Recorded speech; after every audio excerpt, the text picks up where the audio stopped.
I'm here with Tony Conrad, and he is founder of About.me and part of the founding team of True Ventures. And he just got done giving a talk on echo chamber marketing. So that's right. Last time you did a TechCrunch interview, you were drunk, apparently. The rumor is true. I'm here to validate. Yes, I was a bit inebriated the last time I did an interview, but it was the morning after our acquisition announcement, and Mike had asked me to come in very early in the morning, and I was a little hungover. That acquisition to AOL, for $17 million? I can't remember what the number was. So we're both. I can tell you've understated the number though. By how much? A lot. A lot? A lot. So you had done, About.me was 3 months old when you sold? So, I mean, technically yes and no. So it depends on how you define how old a company is. So we'd started the company December 16th, 2009. We launched the company on December 16th, 2010, and we were acquired on December 20th, 2010. So we were 4 days into the market after we had launched, and so a nice little Christmas. It was a good Christmas, yeah. And echo chamber marketing, what you were talking about on stage, kind of helped you reach this, right? Because what was your strategy here? It did. So we deployed. So we're talking a little bit here at Web2O about unconventional kind of strategies. So if you remember, there was a blog post about 5 years ago written by a very well-known, great VC. A guy is a great guy, so I don't want to mention him, but it was titled 53,651. And 53,651. And what that was the number of TechCrunch RSS subscribers. And the article went on to talk about how echo chamber marketing, or not echo chamber marketing, but catering to that audience of early tech geeks and adopters, it didn't mean anything, right? It didn't cross over into the mainstream. And we kind of looked at that a little differently. And so when we started About.me, we actually got 26 people, all who know each other, for our four-person team. So we had 4.5 advisors per team member. And the way that we leveraged that group was, this group all knows each other. It's Kevin Rose, O'Malley, Veronica Belmont, Dick Costello, Saka. It's a group of people that's pretty incestuous. And what we decided to do was to really lean into it and get that group actively talking about it. But here's what's changed, right? So because of Twitter, when you get Kevin Rose to talk about your product, he's not talking about it just to that group of us, right? He's talking to a fairly mainstream audience in lots of geographies. So, what happens is you end up reaching a very broad set of people, and you can scale much faster. So I think actually leaning into kind of the incestuousness of the early adopter crowd is a very, very strong tactic to take. Can you think of some other companies that have taken us? You're absolutely right, and I think whoever wrote that at that time, it was just a different environment than it is now. Yeah, actually, what that person wrote at the time was correct. I want to be clear, right? So it's with time though, I think what happens is people take messages like that and they hold on to them, and they forget to kind of take a step back and think about how has the environment changed here, right? And that's what we did. And just to be really clear, that post that was written was not, hey, don't hire, it wasn't about advisor strategies, it was just saying, be careful, don't over-market to this community of early adopters.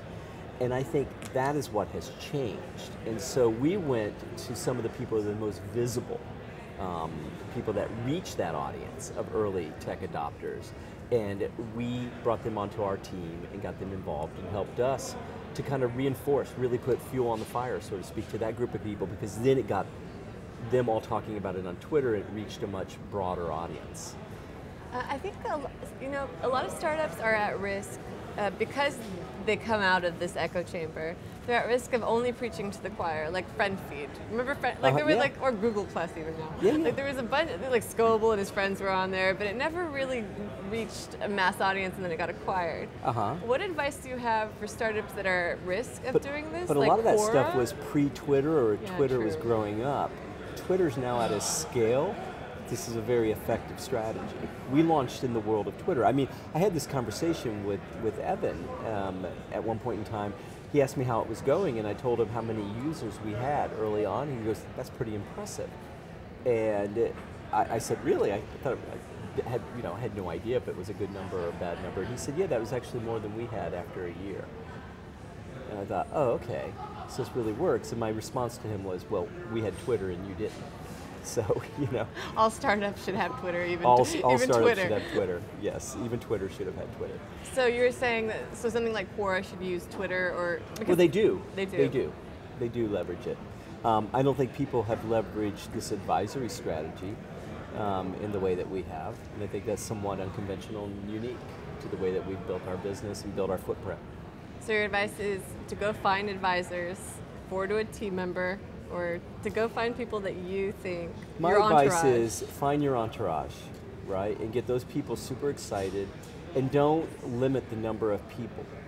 I'm still adding advisors. We're up to 30 now. We've added, a number of new people to the roster because I feel like they're excited about what we're doing. They're willing to help out, help us get the word out there, and they have a high-profile, platform to do so. So they're great fits. People like Nicole Lappin has recently joined us, so that's a great addition. So, I always tell all startups, go find your people and get them involved in your business. So you've got 1 million users after 300 days, which is 298 days. Oh, 298 days. What's next? Is it easy to be independent and retain that kind of fervor and enthusiasm as a startup under something like AOL? Yeah, it is. Talked about this last week at the Web Expo.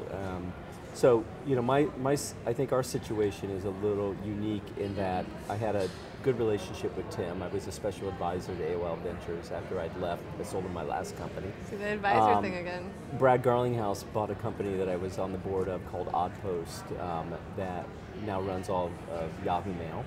So I knew Brad. And so I think I had a lot of trust going into it that I could leverage the best parts of AOL and have enough kind of freedom and flexibility for my team to maintain a certain independence that you need, I think, to kind of foster a product and kind of a developer, type environment, culture. And so those things we really have thrived, and AOL has been tremendous in helping us to get the word out. So we've only accelerated our growth under their ownership. We haven't decelerated. So that's really great.